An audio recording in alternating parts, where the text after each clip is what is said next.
Yes, hello folks. We'll continue with the exercise 5.7, the part 2 video. Part 1 we have already finished, and this is a part 2 video. Let's continue. It's not going to be as simple as what we did in the earlier lot. We had very simple problem, but here it's not going to be so simple, but no problem. Let's do it. Like the problem that we did before, it's the same identical kind of problem where you have a product. So how you're going to go about doing it? For our convenience, let's call it as y. First derivative y dash is d by dx of e raised to 6x cos 3x. So it's a product. So it will come to e raised to 6x d by dx of cos 3x plus cos 3x d by dx of e raised to 6x. E raised to 6x times cos 3x is by the derivative, it is minus sine 3 sine 3x, right? We know because cos has got the derivative minus sign and we have to account for the 3x. So this is cos 3x. Derivative of e raised to x we know is a e raised to x. So this is going to be 6 e raised to 6x. So finally we are getting e raised to 6x. You could take it as common, minus 3 sine 3x plus 6 cos 3x. You could take it common, but it's okay. Doesn't matter. If you don't take it out, it's no problem. So you have this as a product, and therefore we quickly go to the second derivative where we keep e raised to 6x as it is, and we go on to take the derivative of this term. Then we go on to take the derivative of the next term.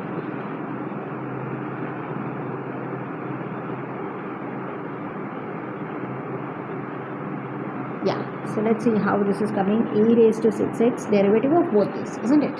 So derivative of sine x, is it? Yes, I have floundered somewhere. Yeah, 3x. Yeah, so it's sine 3x, we know the derivative is cos 3x, but the 3 also will come. So 3 into 3, 9. And cos 3x, the derivative is sine 3x, 3 will come. 6 into 3, 9. Okay, then.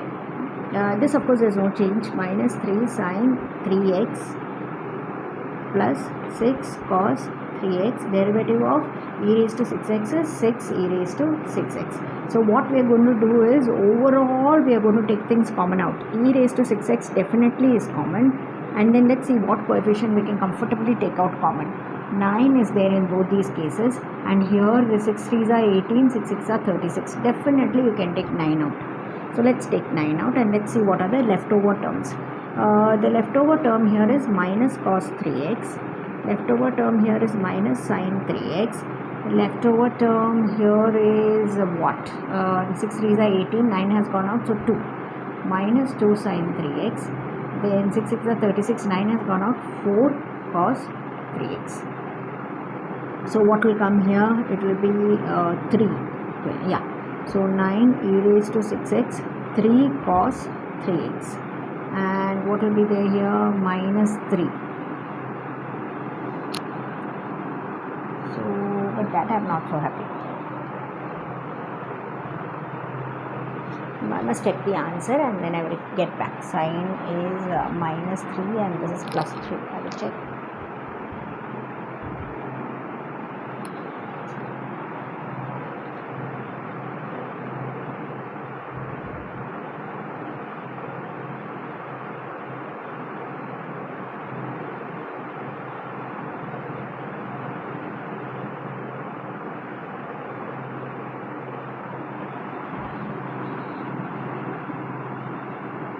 Here is a mistake.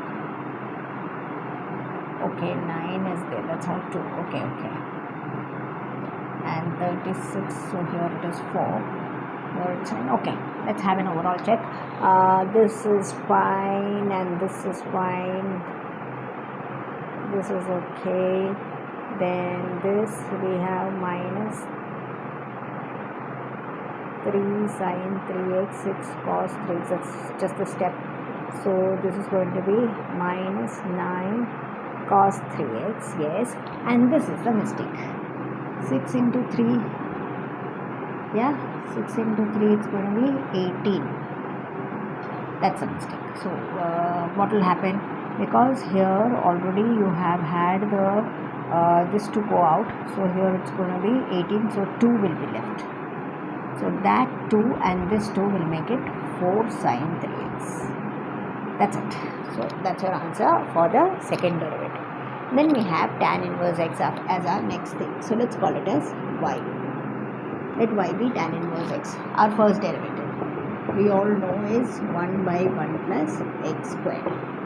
Then we have to take the second derivative, and we can do it in a number of ways, but we will do it as a quotient. Okay, let's take it as a quotient.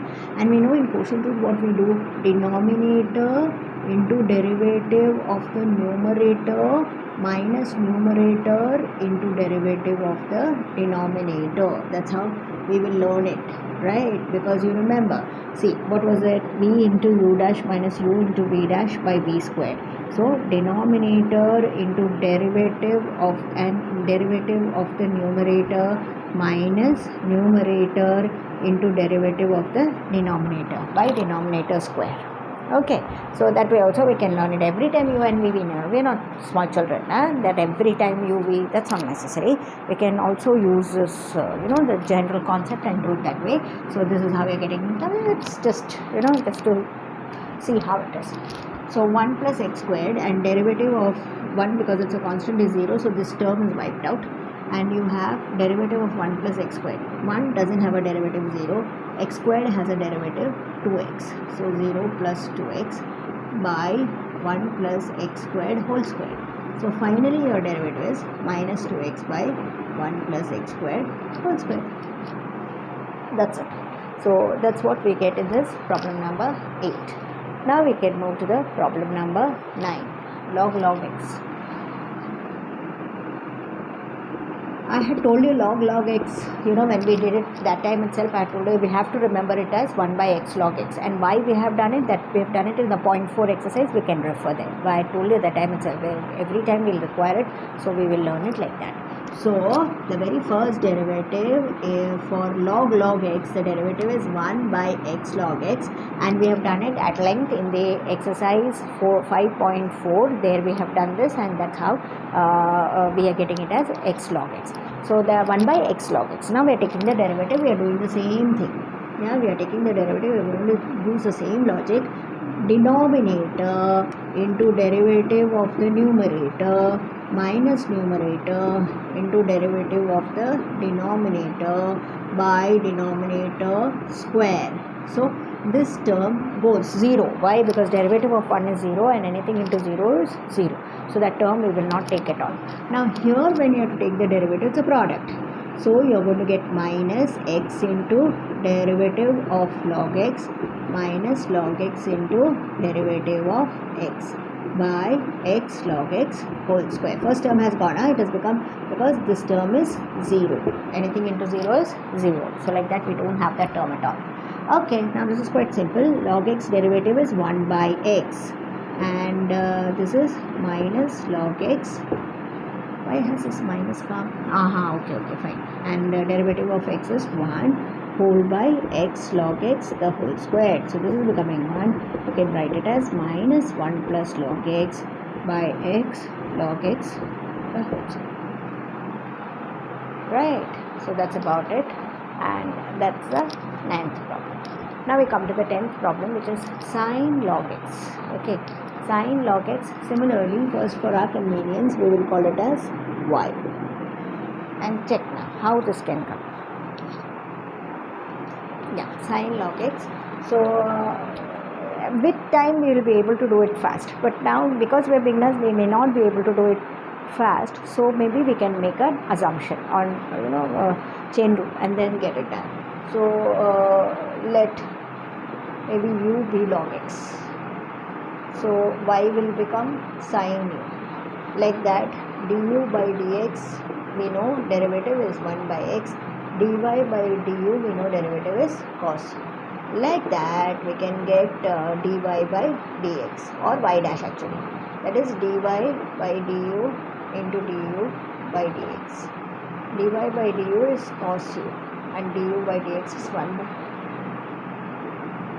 Cos u means it's cos sine u.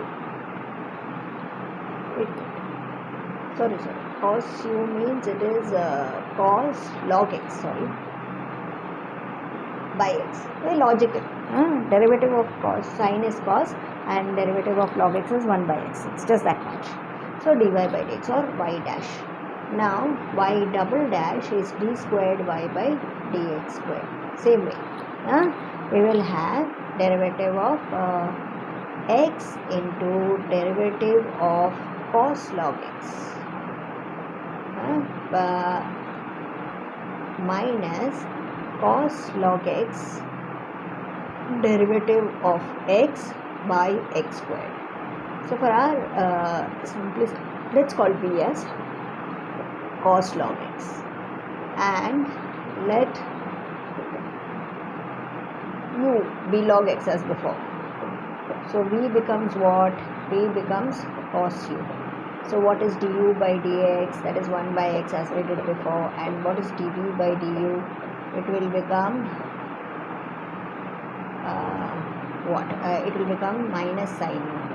So like that, dv by dx comes to dv by du into du by dx. That means it is minus sine u. That is minus sine log x by du by dx. That's x. Okay. So dv by dx we have got. So let's get y double dash. So x in minus x sine log x by x minus cos log x.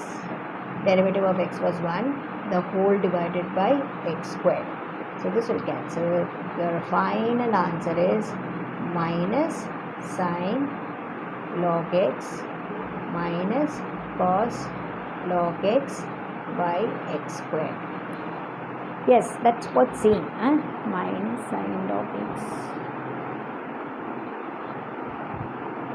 That's it. Yeah. So that's our answer, and that's our derivative, and that's our 10th problem. A bit more problems will come in the next video. Thank you.